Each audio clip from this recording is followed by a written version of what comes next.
Olá, estou aqui com um grande amigo meu, um profissional sensacional, José Borges Matias, uma pessoa fantástica que eu tive oportunidade de conhecer lá no ITA, quando a gente estudou junto, né? E um profissional de uma carreira global e sensacional, né? Zé, muito obrigado por você estar com a gente aqui. Eu tenho certeza que os alunos e as pessoas que assistirem esse vídeo vão ficar imensamente satisfeitas com as informações que você tem para nos passar. Tudo bem? Tudo bem, Márcio. Uma honra para mim aqui estar participando com você desse momento aqui de compartilhamento, né, de experiências aqui para a gente poder ser de alguma utilidade, talvez, né, para algum grupo de aluno, causar alguma inspiração. Normalmente a gente aprende mais com eles do que ensina. Né? Dessa vez eu estou tendo a honra de ouvir eles falar, mas não faz mal, depois eles me mandam os feedbacks. É sempre uma via de mão dupla, né? E eu acho É importante a isso. gente gravar essas nossas experiências e compartilhar no mundo tão digital como hoje, né? As pessoas têm acesso a tantas coisas que tenham acesso também às nossas experiências para que eles possam fazer uma análise, uma introspecção e usar, se for importante, para suas vidas, né? Que ótimo. Vamos em Legal. frente. Muito bom. Zé, então vamos lá, vamos perguntar. Faça um breve relato do seu início, da onde você veio, se apresente, enfim, quem é José Borges Matias? Então, eu sou filho de portugueses aqui da Zona Leste, né? Estou aqui na cidade de São Paulo nesse momento, estou aqui da Zona Leste da cidade de São Paulo. É, leiteiro, né? Então, meus pais, na época em que havia ainda aquela profissão de leiteiro de ir de porta em porta para distribuir leite, né? Então, a gente nasceu nesse ambiente, que era um ambiente um pouco de serviço, de comércio, né? De Uhum. entrega a terceiros, e que acho que embasou muito, né, da nossa vida. A nossa vida começa sempre pelos valores recebidos na infância, né? Então, de respeito ao próximo, de prestar serviços, reconhecer diferenças, trabalho. Então, isso eu agradeço muito essa oportunidade que a vida me deu, né, de ter nascido numa família que me deu orientação. Depois disso, então, eu fiz uma carreira em escola, fiz, desculpa, um ensino primário, escola pública, que era tradicional na nossa época, né? O ensino Todo público mundo era fez. de altíssima qualidade, né? Então, era sempre muito bom, então era parte do entrosamento. E aí também com ótimos grupos, é uma região onde tinha também muitos japoneses, muitas pessoas que faziam um complemento, uma diversidade de cultura. Então, também tive lá alguma possibilidade, alguma oportunidade de estar conhecendo novas coisas. E na escola eu sempre me dedicava muito a estudo, né? Acho que como todo iterano, né, de origem, a gente acaba tendo assim muita dedicação e com a parte de exatas em especial. O Ita veio, acho que dessa conjunção de coisas, né? Também na nossa época nós não tínhamos essas informações Você todas já que queria hoje, né? ser engenheiro desde sempre ou foi uma coisa que apareceu depois? Assim, eu tinha o que era o equivalente dos Legos hoje, né? Não era Lego naquela época, tinha o Monte Brás, tinha algumas outras coisas Uhum. que era para você montar carro, avião, casa, esse tipo de coisa. Então, desde sempre era uma coisa que atraía, que estava disponível, era acessível às crianças, né? Então a gente sempre fazia muito esse tipo de atividade. E certamente isso sempre, né, acabava seduzindo para esse tipo de encaminhamento de carreira, gostando de exatas, gostando de coisas mais construtivas. Então, e tendo também, né, uma família que fazia negócios, né, era uma coisa prática, né? Tinha sempre muito Uhum. número, né, contas para serem feitas. Então, acho que esse era o começo que deu origem, né, à ideia de depois prestar o vestibular e chegar ao ITA, né? Essa E questão aí, do iFood, também naquela época, desculpe, da entrega do leite, se entregava pão também, era né? isso. É um Era precursor isso. do iFood que teve por um tempo, né? Só que era Uhum. de longo prazo e que depois parou, quer dizer, não tinha. E aí agora com o advento de toda essa conectividade, internet, voltou, né? Quer dizer, É isso. hoje você recebe de São, tudo em casa, né? são novas condições. Que legal. No fato do leite mesmo, é a evolução normal, o ciclo de vida dos produtos. Né? Com Uhum. leite longa-vida, você não precisava mais ter o leite fresco todas as manhãs na sua porta. Né? Então, isso realmente foi aos poucos desmontando um pouco a figura do leiteiro nas grandes cidades. Então, essa entrega acabou sendo já menos necessária. E com a sofisticação, né, do mundo. Hoje você compra tudo em todos os formatos que você quer, praticamente imediato em casa, que é uma das belas heranças que eu acho que a nossa geração deixou para as novas, né? E acho que deixou mais também, mais coisas, mas essa é uma das boas coisas, com certeza. E como é que foi para entrar no ITA? Você fez cursinho, vestibular, foi aí em São Paulo mesmo? Como é que foi? Isso, eu fiz um ano mesmo, né? Eu fazia junto com o último ano que a gente tinha no colegial, né? Que era o Uhum, ensino médio à época. Então foi feito naturalmente, aí eu fiz junto com outras faculdades, como a maioria de nós fez, né?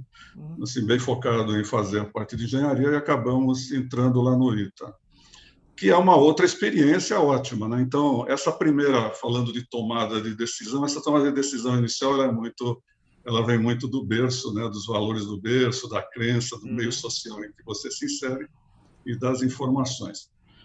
Hoje os jovens têm uma quantidade de informações que é um negócio monstruoso, né? Então, naquela época eu não sabia nem direito o que era o ITA lá dentro, né? A gente tinha noções pelo que se falava, do pouco que se falava, né? Hoje você pode olhar no YouTube em qualquer lugar, coisas em É profundos verdade. detalhes.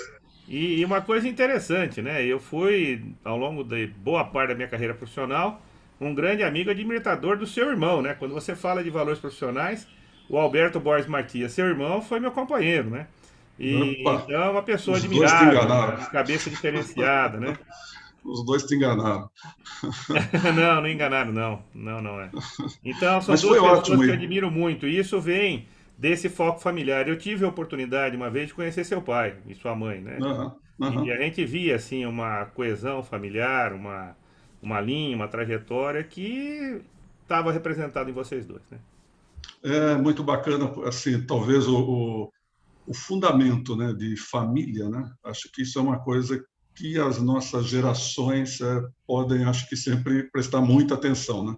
Elas formam a pessoa, né? Por mais que você queira, né? Enquanto você está na tua infância, o núcleo familiar é absolutamente relevante. De lá vem crenças e valores que vão te acompanhar o resto da vida. Aí depois você vai estudar neurociência com todos os vieses e você vai cair de volta nas tuas crenças, né? É Tu vai estar verdade. lá, tu vai estar lá E na.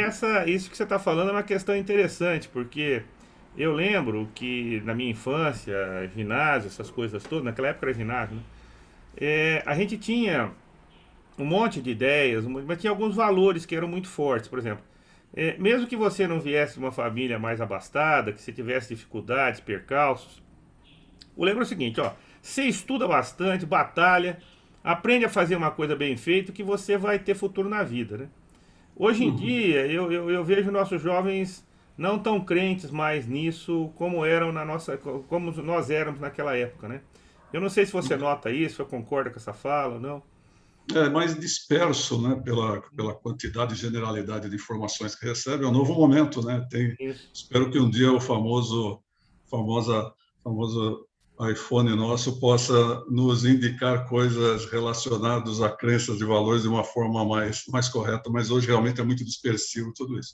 De Beleza. qualquer forma, você vê hoje, eu vou até pular um pouquinho para o fim, né, até para que quem está nos ouvindo possa entender um pouco, né, o link do início com o fim, depois a gente conta o meio, né? Então, hoje, você sabe, depois de toda a nossa odisseia lá na faculdade, né? Então, você entra na vida profissional. E eu chego hoje aqui, então, hoje eu estou com 61 anos, e, na verdade, com uma consultoria junto com outros amigos, que depois eu comento um pouquinho mais, e também fazendo conselhos, né, de empresas. Então, eu tenho um conselho que muito me honra de fazer no grupo Unigel Química e Agro, de participar de conselhos aqui na Federação da Indústria. Uhum, Então, esse conjunto de coisas eu muito reconecto com o que foi o início, né, do uhum, que é aquela coisa de dar valor ao trabalho, reconhecer o próximo, né, que para uhum. chegar em qualquer lugar nosso, onde eu estou, onde eu vou a cada momento, é mérito de muita gente, né? Então isso tem que ser reconhecido, né? Isso não é. Essa é uma constatação importante que a gente tem que fazer para ter serenidade na vida e rumo na hora de tomar uma decisão, né? Exatamente, exatamente. Infelizmente nem todos são iguais a nós, né? A gente Hum. está sempre aprendendo com Isso, todos que a não, a gente conecta. diversidade é importantíssima, né? Mas e É aí, isso. entrou no ITA, né? Como é que foi chegar lá? O ITA é um impacto forte, né? Para um jovem que vem da casa dos pais, fazendo cursinho, né? Por exemplo. Exatamente, imagina, vindo da Zona Leste. Então, O ITA, assim, é muito divertido, né? Então, tudo na vida tem pró e contra, né? Mas olhando o lado dos prós, tem muitos, né? Na faculdade. A faculdade a gente estava fazendo bagunça ali com um bando de amigos, né? Bando no bom sentido, porque realmente a gente se misturava, jogava, saía, estudava, fazia tudo junto. Eu fui impactado muito fortemente pela DC, a disciplina consciente do ITA, Isso. aonde dentro do sistema de ensino eu nunca vi isso, assim, é realmente um modelo muito forte, onde se acredita que o aluno será leal ao que fala, né, e será respeitoso às regras, a ponto de se dar provas para ele fazer no seu próprio dormitório durante algumas horas, sem poder falar com os outros, Uhum. e todo mundo faz direito, né? Então, realmente, a disciplina consciente acho que é mais assim, um ponto forte na formação de um profissional e de uma pessoa. Tem também o serviço militar, né, que se faz o serviço militar. Você sabe que tem uma passagem interessante, que o serviço militar, o meu pai, que era português, que tinha feito serviço militar pesado, e ido, inclusive, para a colônia, luta de colônia, esse tipo de coisa, eu sou nascido em 8 de dezembro e ele me registrou 8 de janeiro, o que não era normal de todo na época, se tinha uma defasagem. Mas ele registrou e desde o início ele me falava assim: ó Zé, eu te registrei um ano a mais para ver se você estuda, entra na faculdade e quem sabe você não precisa fazer serviço militar, porque aí você tem mais chance de você ficar livre disso, porque eu sofri muito. E eu acabei entrando numa faculdade militar. Aí ele olhava para mim e falava assim: quem é português agora? Que Assim, é legal. verdade. Essa tua fala é muito interessante. E voltando só um pouquinho, a disciplina consciente era uma coisa que lembra muito a questão de se pensar no coletivo, né? Porque os professores nos forçavam muito ao extremo, né? E se algum de nós se destacasse mais que os outros de uma maneira não honesta, vamos dizer assim, ele prejudicava todo o grupo, né? Porque o grupo que estava se esforçando normalmente, dentro das regras, Sim. Uhum. ficaria num segundo plano, um segundo patamar, e aquele esperto detonaria todo o grupo, né? Então, fazer as coisas de forma correta beneficiava todo o grupo, né? Você realmente estava encaixado ali e conseguia uma aprovação, né? Porque eles iam apertando cada vez mais, né? Era uma coisa muito forte, né? Bom, escuta, no final nós tivemos praticamente um terço da nosso grupo que acabou saindo, né, É verdade. precocemente, por diferentes motivos, né, foi realmente uma aprovação ao longo do curso. Mas valeu, opa, valeu super a pena. No último ano, lembro de ter ido lá para o Instituto Avançado, lá de Aeronáutica Avançado, IAE, dentro do próprio centro onde nós residíamos, para fazer trabalhos que era ligado ao sistema de orientação criogênico do Sonda 4, né? O Uhum. foguete nacional, né? Que a Isso, gente trabalhava na época. Então, era super precursor, super inovador e isso. tecnológico. A gente sentiu o prazer, né, de estar participando. Já tinha, inclusive, motores de etanol, que o pessoal estava tentando verificar com a Stumpf combustão. estava mexendo com etanol, aquelas E coisas. pronto. O Mas, meu, o meu trabalho de conclusão de curso foi em aquecimento de satélites, né? Porque o satélite está lá no espaço, de um lado ele tem uma temperatura enorme que vem do Sol, né? 80, 100 graus. E do outro ele enxerga o universo escuro, né? Você tem temperaturas muito abaixo de zero, né? Então a gente fazia um laboratório de teste que de um lado da caixa do satélite estava extremamente frio e do outro lado estava extremamente quente. E a minha parte era cuidar de lâmpadas, na época eram lâmpadas, né? Que faziam essa questão, né? Pra você ver que a gente estava na ponta do que tinha aqui no Brasil naquela época, né? Muito legal. naquela época era isso, né? Depois eu tive a Engesa era, a empresa era o acrônimo de Engenheiros Especializados SA, né, que Eu fazia tive tanques também, de eu fui guerra. estagiário na Ingesa. Ah, você foi estagiário também lá, que bacana. Daí eu fazia os testes de freio, né? Então a gente ia para o Morro Careca, ali indo na descida de Caraguatatuba, despencava lá com, com o tanque morro abaixo e freava para ver se o bicho freava. Então era um pouquinho emocionante, era muito bom. Foi uma ótima experiência também na parte de estágio. Então isso concluiu, acho que foi um pouco chave de ouro nessa Uhum. que a gente Não só a passou parte por lá. teórica da escola, mas também essa parte experimental, que era muito importante, né? Você Sim, pegava a tua teoria e tentava criar uma coisa nova que não existia, né? Ninguém dá tecnologia de satélite ou de tanque de guerra de graça pra gente, né? é isso, né? Então, acho que hoje o Brasil tem aí tem muita coisa, né, que o Brasil deve realmente se orgulhar ao longo do tempo. Agora, nos nossos tempos, nós falamos muito da agro, né? A agro é algo que vem se investindo nessa tecnologia desde sempre. É Desde os verdade. anos 70, lembro dos investimentos na agro, então tem que falar bem do que nós temos, mas tem que reconhecer o que foi essa A jornada também. evolução, né? É verdade. Foi E muito aí, bacana. como é que foi a formatura do ITA? Para onde é que você foi? O que você estava pensando na hora de formar? Você tinha várias escolhas? Como é que você foi depois da formatura? A formatura e depois para o primeiro emprego? No último ano, eu tive a chance do pessoal, acho que da minha turma, estar dormindo um pouco a mais, e eu acabei sendo homenageado num evento lá dentro do grupo, né, como um dos bons do grupo, e o pessoal da Ródia, da empresa Ródia, do grupo Ródia, estava na plateia, acabou me vendo e acabou fazendo um convite para entrar trabalhando no grupo Ródia, onde eu fiquei 36 anos, Poxa logo vida. depois, então, da minha formatura.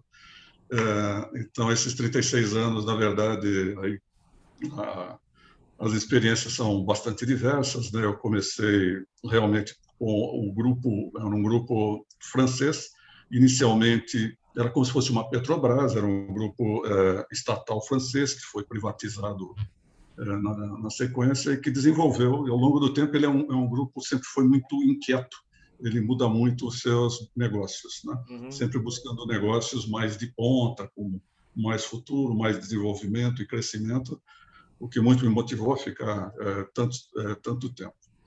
E eu tenho, quando a gente fala, existe uma teoria de âncora de carreira, né? Teoria de âncora de carreira tem algumas crenças, valores ou interesses seus que ancoram as suas decisões ao longo da sua carreira, né? Eu sempre gostei muito de falar de carreira, então, para todas as equipes que eu tinha uma sessão para falar de carreira, conceitos de gestão de carreira, para que todo mundo se sentisse à vontade com o que estava fazendo, né? Os que estivessem desiludidos, que se reorientassem, os que estivessem motivados, que se motivassem mais ainda e acelerassem. Então, a gente sempre falava, eu colocava um olho numa página, olhando para o futuro, lá o futuro era a pessoa com 60 anos, qualquer idade, uma idade mais à frente do que você estava, e falava assim, escuta, quando você chegar lá na frente, eu vou te dar uns 10 exemplos de coisas que você vai fazer. Vai ser presidente de uma empresa, vai ser diretor de tecnologia, vai ser dono do negócio próprio, vai trabalhar em empresa privada, vai ser vereador, deputado, etc. Me dá duas retas que saem do olho hoje e vai até o futuro, para onde você olha, onde brilha o olho. Então, o pessoal tinha suas histórias para contar, porque que gostaria de ser. O caso, para mim, que sempre me marcou foi alguém que falou assim, não, eu vou ser senador. Eu quero ser senador. E aí, bom, está na carreira política e está muito bem, obrigado. E ele sempre dizia, não, eu gosto muito de pessoas, mas eu quero trabalhar para o público, para o bem público. Ele falou, na empresa eu trabalho, mas é mais limitado, né? Eu quero trabalhar para a minha pessoa. Então, ele tinha uma ancoragem no bem público muito grande. A minha ancoragem profissional sempre foi muito ligada a desafio e geração de emprego. Eu sempre achei muito assim, fundamental as pessoas terem honra, né, por terem um trabalho, por terem uma dedicação a fazer para si e para os outros. Então, eu sempre gostei muito dessas ancoragens de geração de emprego, então, investimento, eu gostava de trabalhar com investimentos, novos investimentos, e com a parte, né, de desafio, algo novo, algo de tecnologia e tal. Comecei, então, em estudos, produzindo viscose, hoje nem mais, no Brasil não se faz mais viscose, mas era o fiozinho de seda, né, artificial. Depois a gente passou para produzir poliéster e nylon. Em 87, 4 anos depois da formatura, eu fui para a França, na minha primeira expatriação, fiquei 5 anos, cuidando de novos investimentos. Nesse momento, eu era o responsável de investimentos, tinha feito um complemento de formação, isso sempre é bom ressaltar para todos, né? Nunca deixe de estudar, né? Tem muita coisa acontecendo, e quando se estuda, se conhecem pessoas e se conhecem novidades, se está atualizado, né? A mente contribui mais para todos, né? Eu acabei indo para cuidar dessa parte de investimentos na França, era uma parte de robotização da área têxtil, era inédita, né? Ainda meio que mundialmente, essa parte de robótica no têxtil. Meio que robótica era inédito, acho que em quase todo lugar. E a gente acabou trabalhando com robótica na área têxtil até a queda do muro em 91, né? Eu retornei para o Brasil na época Collor Então, da robótica com a queda do muro para o Collor no Brasil, que fez realmente, que confiscou o dinheiro de todo mundo, aí tinha gente se matando, causou um certo impacto desse retorno. Ô, Zé, uma pergunta. Você formou engenheiro mecânico da minha turma, né? Na Ródia você foi contratado e você fazia exatamente o quê? Você era engenheiro mecânico mesmo? Depois você fala em investimento e tal. Eu não sei se você ficou na área de produção ou se você ficou na área de capital, de Olha, finanças. O pessoal da Rodia foi insensato o suficiente para me colocar chefe da área de projetos com Uhum, 23 anos. Então, eu tinha comigo 30 e poucos projetistas. Naquela época, nós não tínhamos o CAD/CAM em uhum, funcionamento. O pessoal tinha prancheta projeto na unha, né? tá. Tinha que fazer as tubulações, os diagramas, tudo mais. Então, a gente fazia os projetos locais para o conjunto industrial de São José dos Campos, foi onde eu comecei. Era Ou isso, seja, foi o engenharia começo de mesmo, carreira. né? Engenharia mesmo, engenharia pura, engenharia de E, utilidades, de produção, de e na ida para a manutenção, etc. França, continuou? Ida para Santa era gestor de investimentos, era coordenador mesmo, né? Ah, Então eu tinha uma equipe de pessoas que faziam a construção civil, a aquisição de materiais, a implantação dos equipamentos, desenvolvimento de robôs, era junto inclusive com equipes da Renault francesa, para robôs locais. Então, eu devia ter aí tinha mais um cargo misto gerencial, mas sempre dentro da área de engenharia, tá. né, sempre na área de engenharia. Bom, eu lembro também que chegando na França, coisas da vida, né? Eu tinha pedido a expatriação, gostava da expatriação, e aí eu tinha ido para Arras, uma cidade no norte da França, perto de Lille. Eu sempre digo que fiquei arrasado, Uhum. porque é lá uma linda cidade, é uma maravilha a região, mas ela é gris, né? Como o pessoal fala, ela é cinza, né? Nuvens baixas ali do Isso. pessoal do Canal da Mancha. Então a gente tinha sempre os dias curtos e as noites longas, e etc. Mas em Arrasa Grande, acho que é uma lição de vida, né? Você ir para uma cidade menor, importa em relação ao que a gente estava acostumado aqui com a região metropolitana de São Paulo, mas gente ótima, tinha muitos, evidentemente, era francês, mas tinha muitos poloneses também, e outros grupos, outras culturas, o que também enriquece bastante a todos nós. Lembro também de uma passagem com a Igreja Católica, né? A Igreja Católica lá da região era bastante atuante, então eles vinham para a Amazônia com os índios e ficavam me perguntando por que o Brasil tinha problema com os índios, aquelas coisas todas. Então a gente ia falar um pouquinho do bem e do mal, né? Falar, escuta, na vida você tem coisas que vão acontecendo. Acho que uma das coisas boas é que o Brasil aceita que vocês vão lá conversar com eles e nos ajudar, né? Acho que nem todos os países do mundo aceitam vocês, né? Então, olhando o lado bom. O lado ruim é que nós podemos fazer sempre melhor, mas eu acho que foi bom, né? Conhecer assim o ativismo de diferentes grupos, né? A França sempre mais à esquerda, né? E outros países mais centro-direita, com fronteiras, né? Um confrontando ao outro e em harmonia, né? Então acho que o sucesso Europa, antes você cruzava a fronteira, um matava o outro. Né? A história lá da Europa pelo amor de Deus, fronteiras móveis o tempo todo. Eles terem conseguido fazer aquilo virar um grupo europeu com mais problemas que possa ter, mas com tanta diversidade, é uma lição cultural também que, para os negócios, tem um valor infinito, né? Que você percebe que não é porque um negócio não é exatamente a cultura do outro que não há coisas boas e sinergias a fazer. Então, é um A União belo... Europeia foi um grande, acho que, marco para a humanidade, né? E você viveu isso daí, né? Toda essa foi um pouquinho a problemas gente... e as grandes vantagens de todo esse assunto, né? É isso. Aí depois eu tive a decisão de voltar, né? De lá tinha a possibilidade de ter ficado naquela época, mas pela região, pela atividade, eu preferi fazer o retorno. Não esperava chegar exatamente no Collor, mas enfim, aconteceu. E com o Collor havia a redução, como eu mexia com produtividade, competitividade e investimentos, eu participei de um esforço grande que o Grupo Rodia fez para se acomodar ao novo conceito de empresa. E nós reduzimos as equipes do grupo de 12 mil para 6 mil, 7 mil, mais ou menos. Isso em 1 ano e meio, 2 anos no máximo. Então, foi realmente uma É muito transformação. difícil demitir pessoas, né? É muito difícil, principalmente numa época em que eles vinham, antes do qual eles vinham meio que, era meio paternalista, né? O aconchego da empresa. Você entrava na empresa um pouco para ficar, né? Tinha um pouco o lado público, né? Mas isso acabou virando competição, então o mundo mudou. A empresa, como todas as outras que foram sobrevivendo, se adaptaram bem, como tinha que adaptar, e acabaram sendo mais produtivas, integradas mundialmente. E nesse momento eu pedi para passar para negócios, para atividade de negócios. Fiz uma passagem inicial em finanças.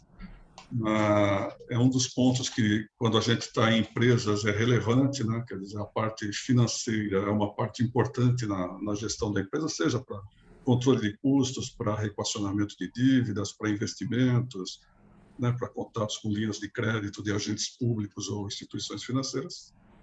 Então, acabei fazendo uma passagem de 2 anos para o finanças, na parte de gestão de negócio.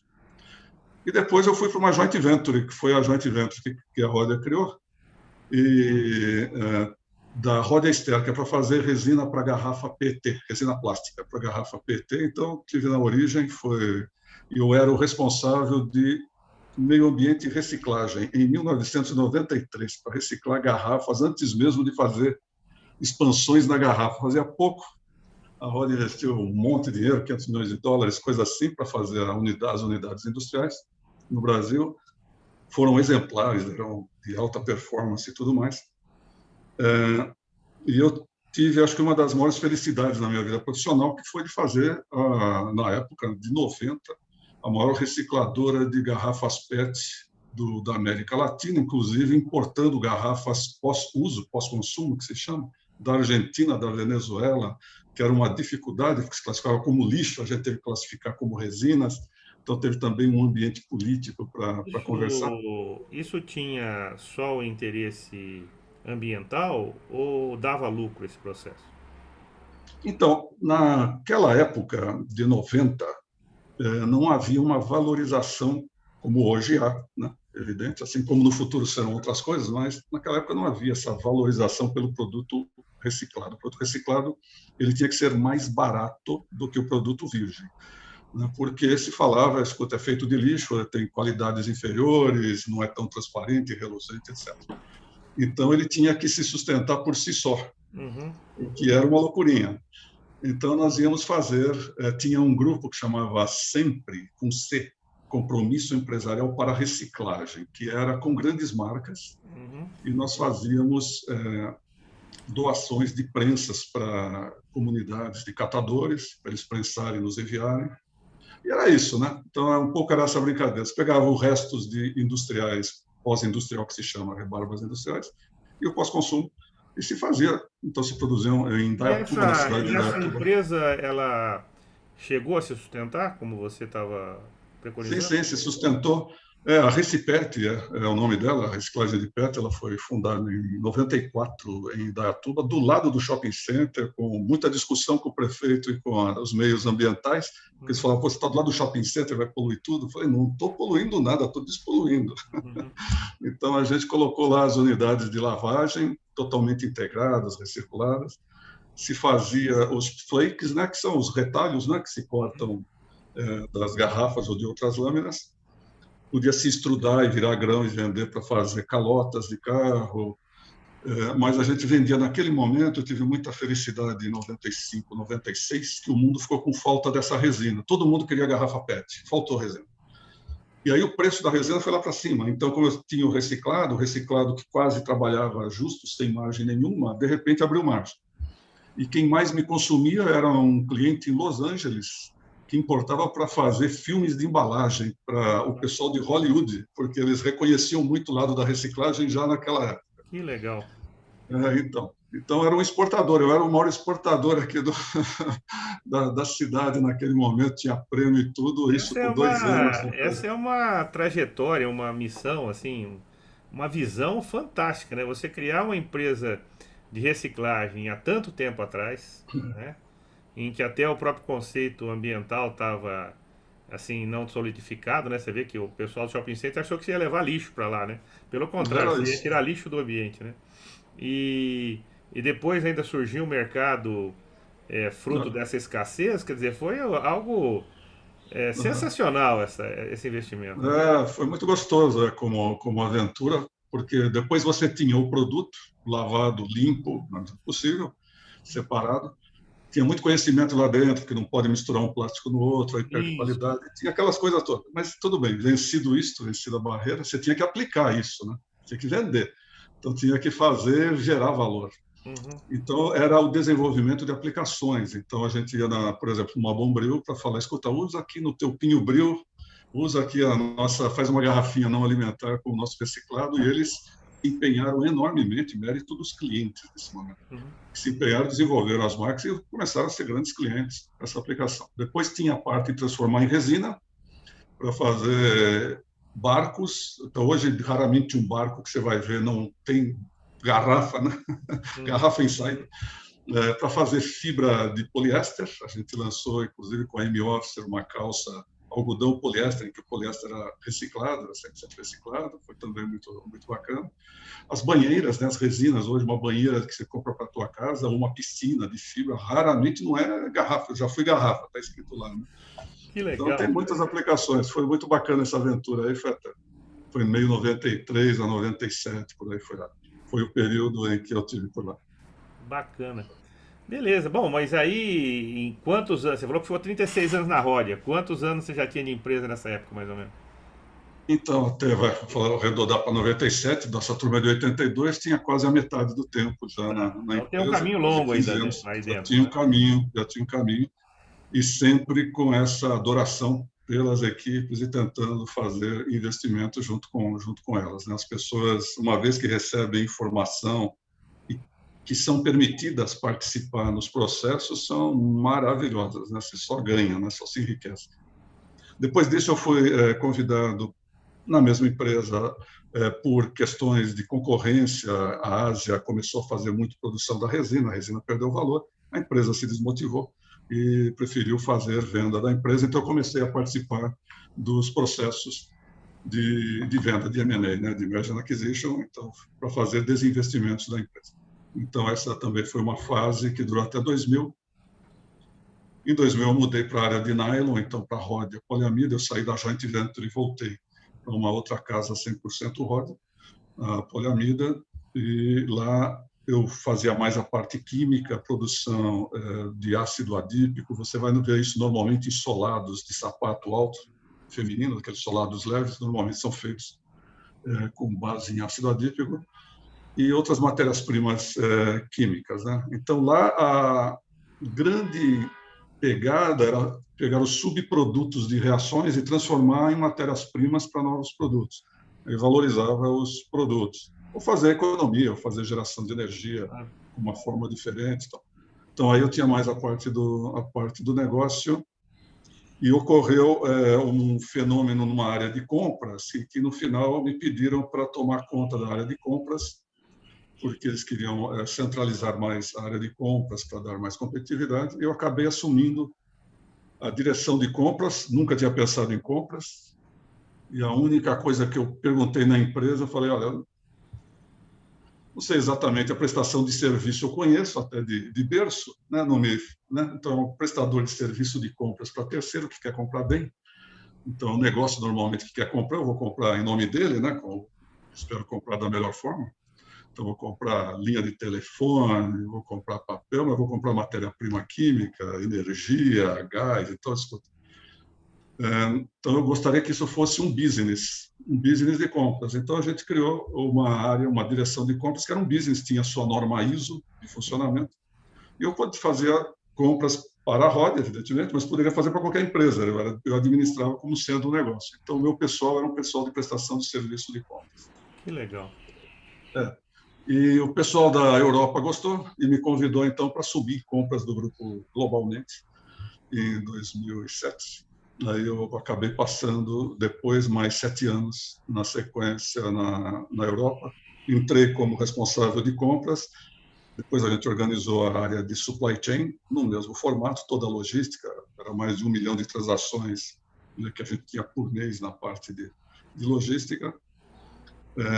Aí, nesse momento, já era diferente, porque a responsabilidade global, aí a equipe, eu tinha equipe na China, no Japão, na Coreia, Singapura, Canadá, Estados Unidos, Europa toda, Brasil, etc. Então, aí realmente eu diria, o brilho cultural aparece, né? Porque todos são diferentes e todos são iguais, né? Porque todos trabalham muito bem, né? Uma vez que eles saibam o que eles têm para fazer, etc. E quando você consegue harmonizar e fazer redes mundiais de compra, por exemplo, para comprar um transporte internacional, um frete marítimo, é ótimo que a pessoa do Japão, da China, da Coreia, etc., fale com o pessoal dos Estados Unidos e da Europa, porque a rota entre eles, né, se eles conseguirem negociar juntos, é melhor. Então, nós passamos a fazer a parte de... Escrevemos um manual de negociação juntos, todos juntos, fizeram os processos de negociação da empresa. Foi realmente um bom sucesso. Eu tive a honra de ser eleito lá por uma organização de compras, né, a CDAF, c'est le Club de Développeurs d'Achat de France, então era a parte de compras na França, que tem uma cultura de compras já de muitas décadas, tem universidade de compras, por exemplo. Então, tive o prazer de ser homenageado lá com eles, e a gente constituiu, acho que, boas práticas na gestão de compras e de supply chain. Em Interessante, 2010, interessante essa tua colocação, né? Que te chamaram para participar de compras. Você falou, bom, só comprar não, vamos estruturar uma equipe que entenda de tudo isso, entenda do supply chain e tudo mais. Vamos fazer manuais, vamos escrever aqui quais são os procedimentos, né? Essa questão de definir normas, roteiros, essas coisas todas, faz a gente pensar muito sobre o que a gente faz, né? Porque se deixar solto, a gente vai fazendo. A gente até sabe o que a gente faz, a gente sabe o que a gente conhece, mas a gente não sabe exatamente por que, que a gente faz e como deveria fazer, o que poderia e melhorar. a transmissão de conhecimento fica mais difícil, né, se a gente Claro. não dá uma formalizadinha. O problema que tem, Márcio, é que todo chefe novo Uhum. complica mais um pouco, porque quer ver do jeito dele. E nunca simplifica o que os outros fizeram. Então, ao longo do tempo, o manual de compras, quando eu cheguei na França, né, que era basicamente a sede da empresa para o mundo, né, nós comprávamos 3 bilhões e meio de euros por ano. Dos 3 bilhões e meio de euros que eu tinha mais ou menos uma equipe de 300 e poucas pessoas no mundo. Essas pessoas estão comprando. O manual de compras tinha, honestamente, 250 folhas, 250 páginas. Então, assim, né? E aí é auditado por isso, tem uma ISO que vai em cima disso para normatizar, quer dizer, o que você escreve tem que cumprir. Eu pegava aquilo, honestamente, eu falava assim, mas não faz sentido, né? Não faz sentido isso aqui, porque eu não vou estudar 250 páginas e não vou ficar mestre de nada em 250 páginas. E tem que ter uma rotatividade na área de compras. A área de compras é uma área também de passagem, forma pessoas para o business, né? Claro. Então, escuta, a pessoa não vai ficar mestre isso aqui em compras, nem tem sentido. Eu falei, ó, a primeira coisa que a gente vai fazer, nós vamos passar 250 para 50 no primeiro ano, o segundo ano para 25 páginas. A gente vai escrever o que é essencial.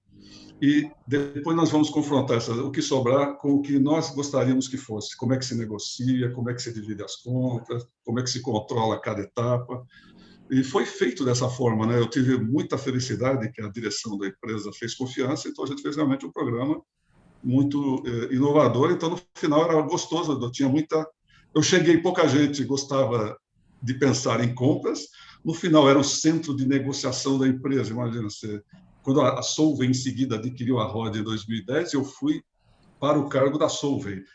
Então, lá tinha 8 bilhões de euros por ano de compras. Então, o pessoal, evidentemente, atraía, né? Um centro desses de formação e negociação era fantástico. Mas isso é realmente um processo, né? Então, isso é o que eu acho que a gente pode contribuir, né? Quando chega em algum local, valorizar as pessoas, simplificar os processos e ativar, né, as inovações, né? Que legal. Agora, um volume desses de compra implica em enormes responsabilidades, né? Quer dizer, como é que era você liderando uma equipe tão com tantas responsabilidades assim, né? Porque, obviamente, a seleção cuida disso, o treinamento e tal, mas algum deslize involuntário que seja, numa área dessa, escorrega muito dinheiro aí, né? Como é que funciona essa questão?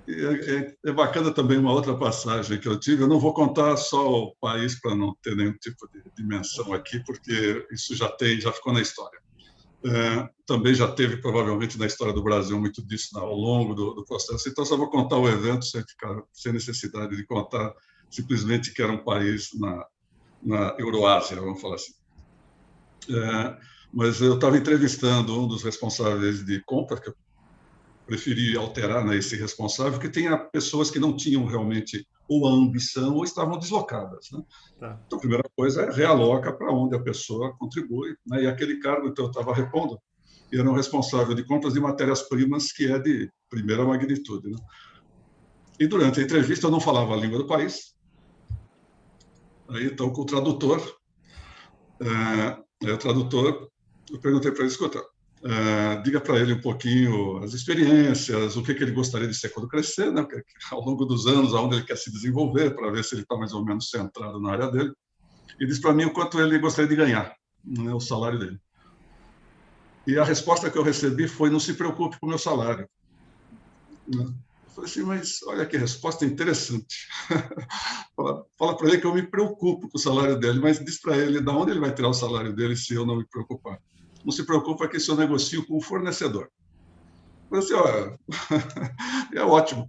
Então, eu falei assim, o funcionário não vai me custar nada, na verdade, e eu vou ter um funcionário totalmente fraudado do primeiro dia em diante. Eu falei assim, é impressionante, mas olha, naquela cultura, naquele ambiente, era algo permissível de se falar. O que eu acredito que tenha havido isso também em outras eras, em todas as culturas. Não é crítica, é só um fato que me faz Não, sempre então, eu fico lembrar imaginando a com tua surpresa, curiosidade. né? Porque quem pagava o salário dele era o fornecedor, o senhor dele era o fornecedor, né? E Assim, não. assim, não vai dar Interessante. certo. Mas são as coisas que a gente vai acontecendo. Mas não, mas a equipe, eu diria, tinha uma excelente, acho que qualidade, assim, os procedimentos e sempre essa lógica de tentar simplificar, Uhum. apaziguar, né? Porque existe muita rixa, principalmente quando culturas são indiferentes, né? São diferentes. Uhum. Eu sempre comentava também, para você conceptualizar, o pessoal da Europa adora planilhar, fazer tal, mas não gostam muito de preencher essas planilhas que eles fazem, mas eles adoram conceptualizar. Aí eles mandam o pessoal das Américas preencher as Ah, planilhas. sim. Eu, e o pessoal das Américas preenche a bonita planilha e fica nervoso, né? Já o pessoal mais norte-americano fala assim, eu não vou preencher isso aqui, pelo amor de Deus, você não precisa desse dado, eles contestam, né? Alguns, né? O que é ótimo. E outros preenchem com dados errados. Né? Então, a minha pergunta para eles era sempre assim, fala, escuta, neste mundo, coloca uma equipe onde tenha um europeu, um asiático, um norte-americano, um sul-americano, um africano, vai ser ótimo, porque você vai chegar na média, vai ser um bom É, conceito, que é execuível e que tem algum pragmatismo, vai dar resultado. Mas se deixar só com um, não vai dar certo. tá. Então, também era um Legal. bom aprendizado. Uma dúvida aqui. Se você comprava tanta coisa, é porque você Uhum, tinha o que fazer com toda esse volume de compra, né? E uhum, se pensando em supply chain, essas coisas todas, é muito importante você ter uma continuidade, né? E aí eu queria colocar umas coisas. O setor de compras tem que dar resultado, comprar bem, né? Alguns compradores esgoelam lá os seus fornecedores aos máximos e isso pode gerar nessas empresas fornecedoras alguma coisa do tipo assim, dificuldade de sobrevivência, né? Por outro lado, você tem que mostrar resultado. E outra, você tem que ter aquele fornecedor que você escolheu, que é um bom fornecedor, te abastecendo por um período, um horizonte de tempo aí bastante interessante, né? Como é que vocês tratavam esse tipo de situação? Quer dizer, eu tenho que comprar bem, minha missão aqui é comprar bem, dar resultado, né?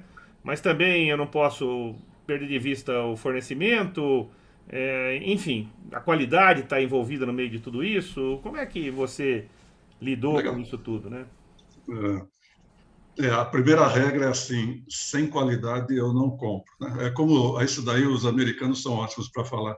Eu não falo de qualidade porque se não tiver eu não compro. Então, Tá. eu não comparo, isso eu não comparo. Né? Tem que ser ótimo, né? E tem que atender ao que o cliente quer. Né? Se você eventualmente faz um erro, de um deslize de escolha de um fornecedor, se risca da lista do fornecedor, foi um erro, serviu de, né, pagou-se pela experiência que a gente vê. Mas, assim, normalmente, isso é bastante adaptável nos casos. A primeira coisa que você faz, normalmente, é falar, escutar, essa compra que eu faço é uma compra spot, eu vou fazer só uma vez, pode acontecer, ou é uma compra continuada, que eu preciso de parcerias de desenvolvimento. Isso muda o mundo, né? Isso muda o mundo.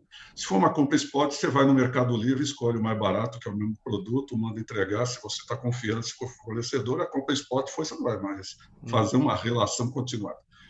Se for uma compra que você está comprando matéria-prima, energia, que você está comprando logística, que você precisa de segurança, porque o produto é perigoso, tem condições especiais, você sabe que é uma compra continuada. Não é sempre com o mesmo fornecedor, mas você vai encontrá-lo novamente daqui a pouco. Pode ser que ele perca uma concorrência num determinado momento, ele voltará na próxima, porque é um bom fornecedor e a vida continua. Ou até criam-se relações muito longas, né? É um casamento, faz-se um casamento de empresa. O pessoal sempre brincava, escuta, tem um problema com o monopólio? Eu falei assim, nenhum. Eu não tenho problema nenhum com o monopólio. Se eu conseguir conversar com essa empresa que é monopolista, porque muitas vezes tem empresas que não conseguem não ser monopólios, né? A companhia de luz, se ela tem uma concessão para uma região, e eu estou naquela região, é um monopólio, né? Eu vou ter que lidar com ela, né? Se eu tenho um produtor de um grande químico e que o mercado brasileiro todo não dá o tamanho de uma planta mundial, o cara tem que fazer uma planta e ainda vai ficar com um pouco de folga, ele só tem um, né? Não vai ter dois, então a coisa vai ter que ser com ele mesmo. Então, se desenvolvem projetos Seis Sigma, por exemplo, né, coisas para trabalhar junto em sinergias, em negociações para ele. Muitas vezes eu fazia negociações para o fornecedor, eu comprava coisas que para o fornecedor eles tinham menos acesso, para a gente era fácil, a gente fazia uma revenda. Então, eu criava grupos, né, de compras. Então, ou buscava linhas de financiamento para produtores, para fornecedores que tinham mais dificuldade de acesso a linhas de financiamento. Então, você cria uma condição ganha-ganha para essas relações. Isso, no longo prazo, a gente criou um programa. Eu tive o prazer, né, de assinar a inauguração do TFS, é um programa que chama Together for Sustainability, que é um programa que hoje faz um ranking de sustentabilidade das cadeias de valor. Então, você ranqueia os seus fornecedores de acordo com vários critérios ESG, né, basicamente, e cada uma das empresas recebe esse ranking e vê se é um fornecedor ouro, prata e bronze. Independentemente disso, tem lá uma listinha de pontos onde é que ele se destaca menos, que vira um plano de ação para fazer melhoria. Então, com isso, a gente também deu um passo a mais, que era melhorar os próprios fornecedores com esse ranking internacional. Então, assim, não tem problema, a gente consegue acoplar bem o curto com o longo. Assim, eu não lembro de ter tido casos de destruição de fornecedor. A Rod e a Solvay não tem, são empresas centenárias, né? O princípio é assim, tanto na Rod quanto na Solvay, eu falei, o melhor fornecedor que eu já vi na minha vida é a Rodia. Porque a Rodia, não estou me colocando como cliente, eu sou fornecedor de alguém, né? Certo. Então, eu tenho que tratar o fornecedor como eu quero ser tratado com o meu cliente, porque eu sou o fornecedor do cliente. E a Rodia está em todas as partes da nossa vida, né? Quer dizer... essas empresas químicas estão na origem das indústrias, né? E tudo. Estão na origem das indústrias, né? Acaba ficando. Bacana. Mas foi isso. Aí, como é que evoluiu a carreira? Isso aí, em 2010, aí eu o Grupo Solvay adquiriu, eu fiz então a passagem para o Grupo Solvay Rod.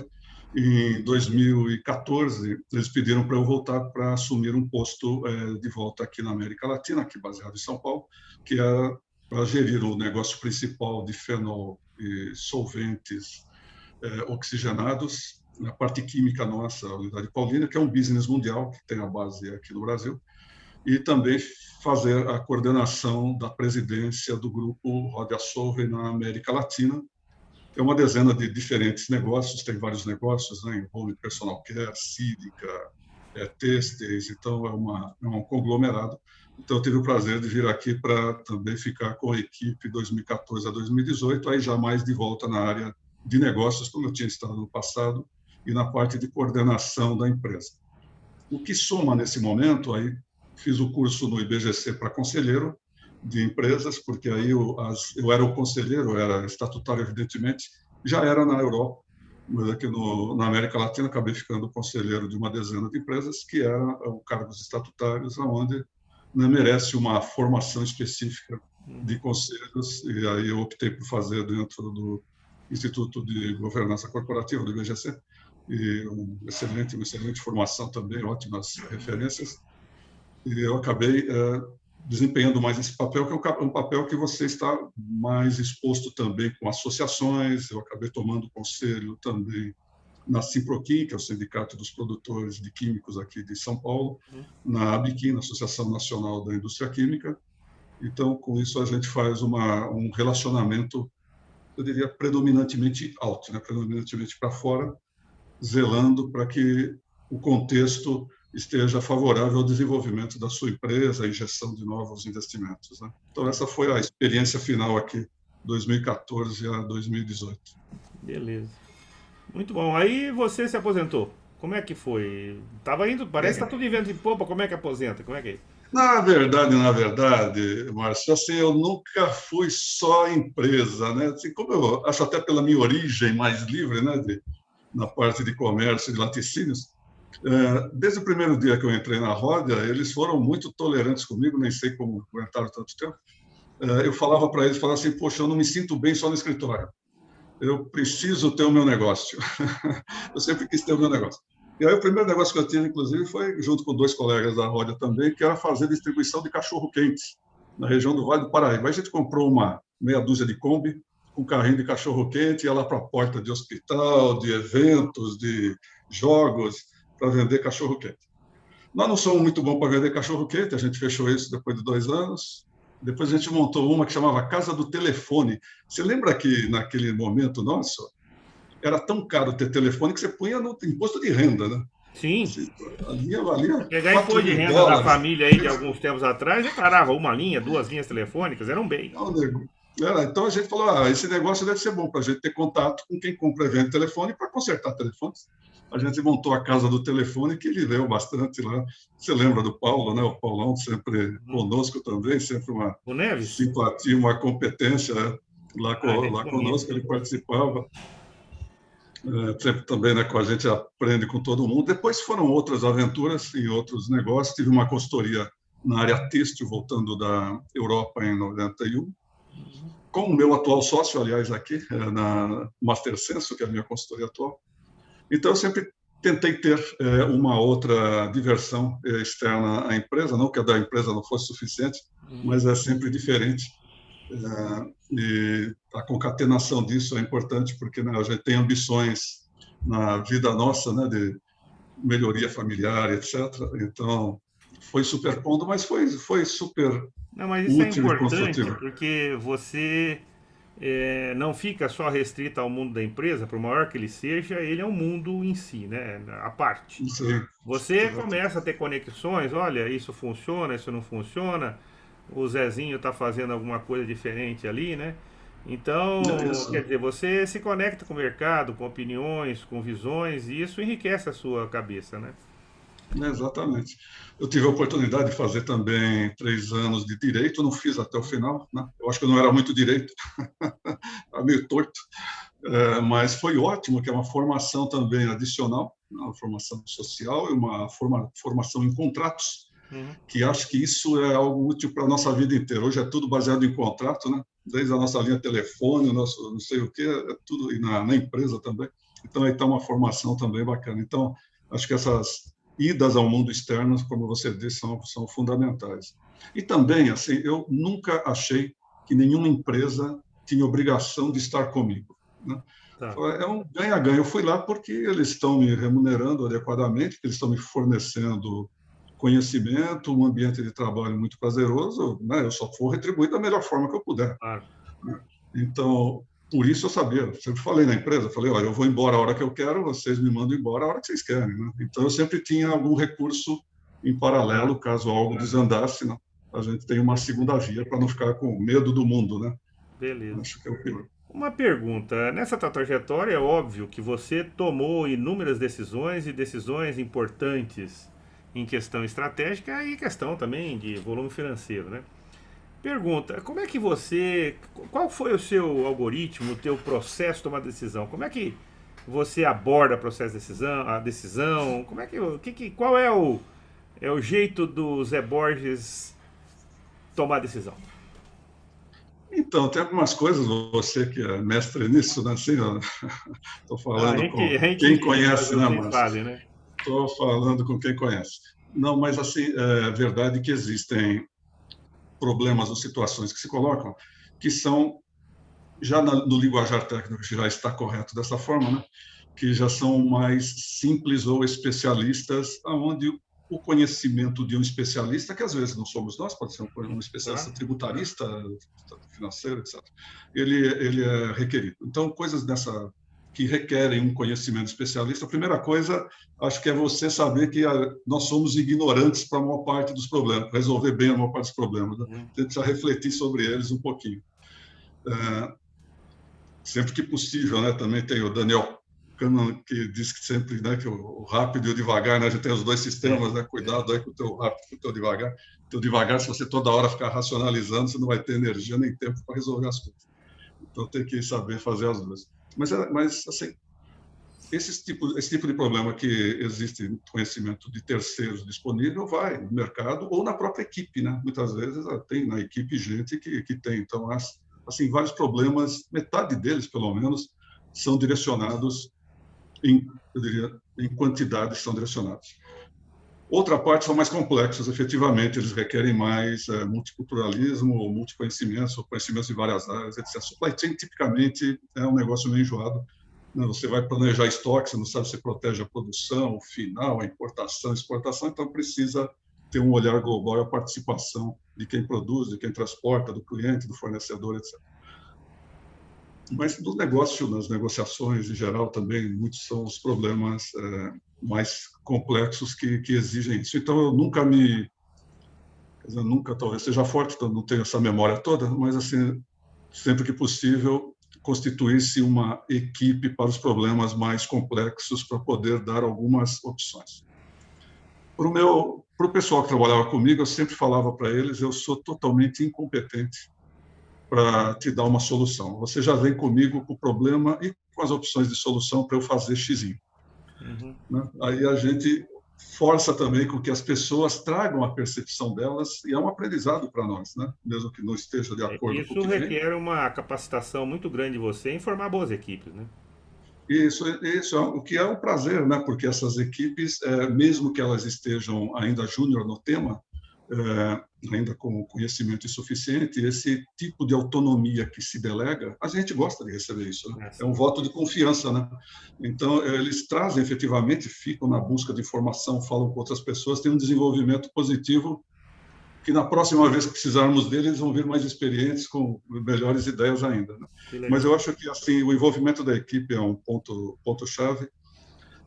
Eu diria, no meu viés perceptivo, né, entre o que a gente faz normalmente, que é um pouco mais racional, analítico, é um pouco o meu perfil, né, um pouco mais racional, lógico, analítico, com envolvimento de equipes, etc. Mas o meu viés mais intuitivo, eu diria, está muito ligado a viés de crença mesmo, né? Então, assim, tem muito de, assim, tem trabalho, assim, é um negócio trabalho, é um negócio oportunístico que caiu do céu, como é que é isso aqui? Porque se tem alguma coisa construída, trabalho, você vê, você age, já tem um viés de escolha de soluções desse tipo para mim. Eu tenho um pouco essa crença que vai desse lado. Nem sempre, evidentemente, como todo viés, nem sempre vai dar o valor certo. Mas esse é um viés que me dá. Mas a decisão minha, decisão analítica, racional, com envolvimento de equipe, uma preocupação no meu viés de crenças, que normalmente ele me prega alguma peça de vez em quando. Mas é um pouco por aí. Agora, na parte de compra, você vai fazer, honestamente, você vai fazer uma compra, sei lá, estamos comprando aqui um contrato de 5 anos de um produto químico com um montante de $1 bilhão. Esse montante, em 5 anos, com essa empresa, se você fizer as cláusulas direitinho, que protege a você e ao fornecedor, né, para que isso seja renegociado no momento certo, se você já tem com ele uma convivência, se você tem as informações de benchmarking de mercado, os indicadores de mercado, ele passa a ser muito mais racional, né? A negociação mesmo fica mais à margem do que possa um e outro compensarem, mas o fundamento dela é mais racional. Quando são decisões organizacionais, que organização que eu vou vestir a empresa, departamental ou business?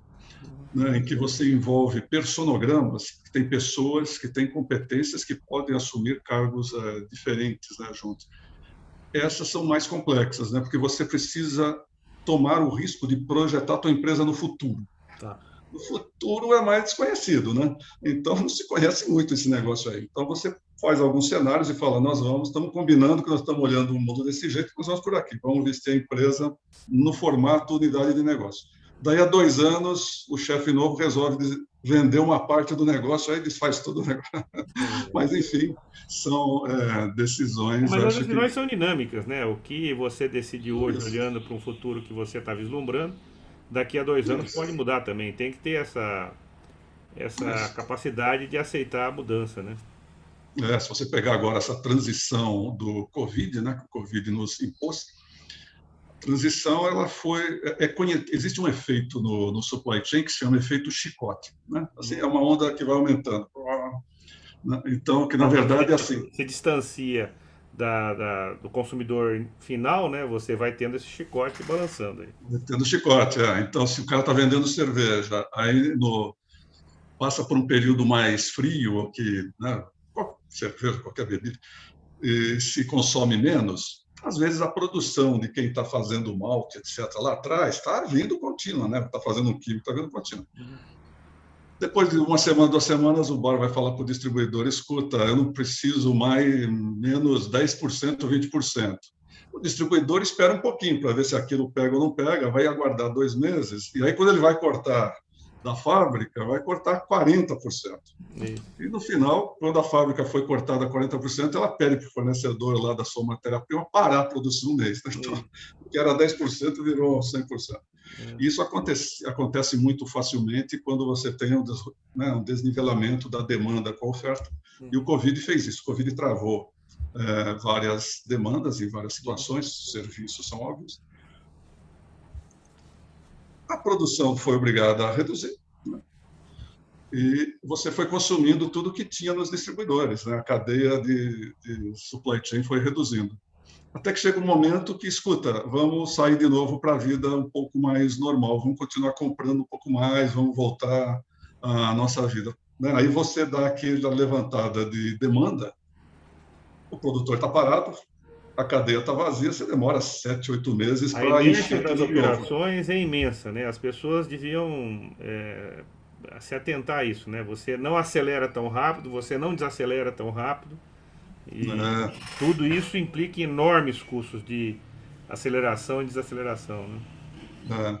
Eu sempre comentava nessa história do supply chain, às vezes é melhor confiar no que você vê na televisão do que o teu cliente está falando. Porque na televisão você vê que tem uma fábrica de carros parando ou dando férias coletiva. Uhum. E o teu cliente que injeta peça plástica, ele está falando: manda ver. A tua reação automática é: eu vou fazer o que o meu cliente quer. Está correto sob o ponto de vista de atendimento do cliente. Você deveria sentar com o cliente e falar aqui: ó, senta aqui. Nós dois vamos perder, porque lá na frente, se ele não está vendendo, ele não vai comprar. Então, tudo que nós estamos produzindo vai encalhar aí no meio. Então, é melhor nós dois falarmos com o Uma das cliente e maneiras voltarmos. de você amenizar o efeito chicote é justamente aumentar a comunicação na cadeia de suprimento, né? Exatamente, exatamente. Mas bom, são essas, mais um Que ponto de legal. aprendizado aí. Zé, olha, tá Então, indo sensacional a entrevista. Eu queria aproveitar, claro, e o pessoal que vai assistir isso certamente está esperando, né? Lá atrás você disse que um dia, num evento que você estava, alguém te destacou e a roda te pinçou e você ficou 36 anos lá com uma carreira fantástica, né? Que conselhos, e você pode, claro, dar, você daria para o jovem profissional hoje, a pessoa que está entrando na faculdade, que está saindo dela, que está falando: meu Deus do céu, o que eu faço na vida? Que você, com toda essa história fantástica, falaria para o Zé Matias lá no pré-vestibular, no vestibular e no dia que chegou a formatura? O que você faria para essas pessoas? eu acho que no dia de hoje tem o brilho do olhar, né, que é o que eu mencionei da figura do olhar, olhe para frente, tenta se projetar um pouquinho do que você conhece hoje. É claro que cada dia que passa você vai conhecer coisas diferentes, você vai alterar esse olhar. Mas no dia de hoje, o que brilha o teu olho? Né? O que te dá vontade de fazer para chegar aonde? Você vai querer ser o que lá no futuro? O que você hoje julga que você gostaria muito de fazer? Né? Então, essa é uma primeira reflexão que cabe à pessoa. Né? Grandes coisas, né? Grandes coisas. Você gostaria de ser técnico, você gostaria de ter negócio, você gostaria de ter empresa própria, gostaria de participar de empresa pública, gostaria de fazer vereança, deputado, aonde grandes coisas, quais são os horizontes que hoje te chamam. Esse é um dos pontos. Depois, dentro do mesmo ponto, qual é uma ancoragem que você tem? Né? Aí eu sugiro que a gente olhe um pouquinho os livros tipo Âncoras de Carreira, coisas do tipo, que a lógica simplesmente dizer, escuta, não, tem coisas realmente, tem valores e crenças que são o fundamento da minha personalidade. Pode até fazer o Myers-Briggs lá do MBTI, né? Que hoje o pessoal todo faz análise de perfil. Dá uma olhadinha, mas sobre o ponto de vista, o que é que você intrinsecamente valoriza. Isso vai te dar, com certeza, já algum chamamento. E depois, em terceiro, seja sincero consigo mesmo e veja, você quer trabalhar, se desenvolver pelo trabalho e pelo estudo, paulatinamente, para obter algo bom para você e tua família. Esse é o teu conceito de vida. O teu conceito de vida não é família, não é esse desenvolvimento. Você julga que as oportunidades vão surgir com um conhecimento razoável. Então, mas qual é a tua percepção de esforço para atingimento de alguma coisa? Né? Porque do meu conhecimento, da minha experiência, foi só com esforço mesmo, né? E normalmente você estava achando que vai no meio do caminho está dando tudo errado, né? Mas vai chegando lá, né? Você vai formando a tua carreira. Então, esforço e conhecimento. Essa tua fala de brilhar o olho no futuro, eu acho que isso daí indica um caminho, né? E, obviamente, um caminho vai ter obstáculos, vai ter facilidades, coisas que você acha que serão muito difíceis, você resolve fácil, coisas que você acha que vão ser tranquilas te tornam uma montanha enorme no teu caminho para você subir, escalar e passar para outro lado, né? Quer dizer, mas a ideia eu acho que você pontuou muito bem. Se eu sei onde é que eu quero ir, fica tudo mais tranquilo para eu tomar meu rumo, né? Porque se eu tô. Para quem não sabe onde ir, qualquer caminho serve, né? É isso. E tem sempre alguns paradigmas, algumas indecisões ou alguns temas que se evita falar e que não pode se evitar falar. Né? Isso. Né? Você quer família, você quer casar, você quer ter um filho, você quer, porque isso aumenta a tua responsabilidade. Esse escopo Aí vai te define a sua obrigar vida, também. né? Se você tem 24 horas no dia, você vai ter Né? que destinar horas a cada uma das suas atividades ali, né? Isso. Ou você está propenso a fazer carreira internacional ou não, prefere ficar um pouco mais no acolhimento aqui, mais local. O que é essa tua ambição? E uma filosofia mesmo, eu diria, econômico, né? Política, né? Político-econômica, do ponto de vista de se você tem problema com o meio capitalista. Né? Hoje eu vejo muito isso, muitas reflexões em que o pessoal me diz assim, não sei se vale tanto a pena para trabalhar para ganhar dinheiro. Eu falo assim, infelizmente, eu não sei como é que se sobrevive sem o bendito, maldito dinheiro. Né? Esse daqui é aquele problema que todos nós temos, é o pior sistema que tem, mas não teve nada melhor até agora. Né? Então, Estando. realmente, a gente tem que correr atrás de olhar coisas que sejam remuneradoras, porque você vai poder passar a tua vida batendo em ponta de faca, sem a remuneração, e chegar a um ponto em que você se decepcione tanto que possa causar um mal psicológico a você, etc. Então, é bom colocar essas perguntas todas desde o início, né? Isso E o remunera fato da isso. gente estar vivo é que significa que a gente está consumindo recurso, né? É ar, Exatamente. energia, alimento, Né? tudo. Cada dia que passa, você gasta alguma coisa, né? Você tem E que no dia de pensar. hoje, olha, no dia de hoje é um negócio maravilhoso, porque como o mundo muda muito, está mudando muito rápido, né, com a entrada das informações, né, em mídia social e tudo mais, digitalização e vem tudo. E como o mundo hoje tem recursos, né? Nós não tínhamos televisão, não tinha rádio para todo mundo, não tinha carro para ninguém, né? Não tinha comida no supermercado de 10 modelos, etc., para você ter, não tinha hamburgueria em cada esquina. Lembro até do primeiro hamburgueria lá de São José dos Campos, que É a gente ia verdade. fazer fila. Então, hoje o mundo é abundante, né? Não era. Hoje o mundo é abundante. A gente pode passar para um segundo nível. O segundo nível que a gente espera é cuidar bem do planeta e das gerações, né? Uhum. Então, cuidar bem do planeta e das gerações significa educar a geração que vem para que ela tome conta corretamente. Então, esse é um problema, e aí eu vou me permitir falar até do Afeganistão, embora não seja o meu país, eu não devesse falar, mas é só como menção associativa, né? Você educa, às vezes, de um formato, e a criança é o resultado da educação. Eu fui educado leiteiro, religião, etc. Eu sou o resultado disso. Teve alguém que foi educado, que não teve possibilidade de ser educado nesse formato, ele é resultado disso. Então, é muito importante, né, que as novas gerações se proponham a ver e contribuir com a boa educação, com a educação de bons valores, porque é esse o futuro que a gente espera para os netos, né? Então, os filhos que sejam bons para os netos serem melhores, né? Então, tem esse lado. E que a parte do ESG, que é tão falado, né, da governança do social, da comunidade, do meio ambiente, seja tratado. Eu falo isso sempre com muita precaução, porque hoje, nitidamente, quem mais fala de ESG como país são os países mais poluidores, né? Foram É. os que fizeram, foram os que foram a causa. Uhum. E é claro que nós temos que ser ágeis para, com os ensinamentos, não sermos outras causas, né? Isso. Mas eles têm obrigação total de fazer a compensação disso, assim como nós também temos, mas não vamos pegar sobre nossas costas algo que, na base, quem fez foram os outros e usufruem disso. Então, acho que tem que ter um conhecimento, assim, tem que cooperar, tem que trabalhar em grupo, tem que fazer o bom SG, o pessoal que está chegando tem que fazer isso. É um mundo de oportunidades. Hoje, os mercados, você precisa de energia limpa, energia renovável, são novos investimentos em hidrogênio, em eletricidade, em solar, em eólica, em pequenas centrais hidrelétricas, Uhum. um mundo de oportunidades. Possibilidade, né? Produtos naturais que vão chegando, né, para onde o personal quer. Então, não faltam oportunidades por aí, né? Então, abrace a sua dentro daquelas crenças que você tem e das ambições que você vislumbra. Excelente, Zé. E agora, o que, que o Zé está fazendo? O que, que o Zé Borges Matias está fazendo? Epa! Então, rapaz, eu estou trabalhando mais que eu mereço. Esse,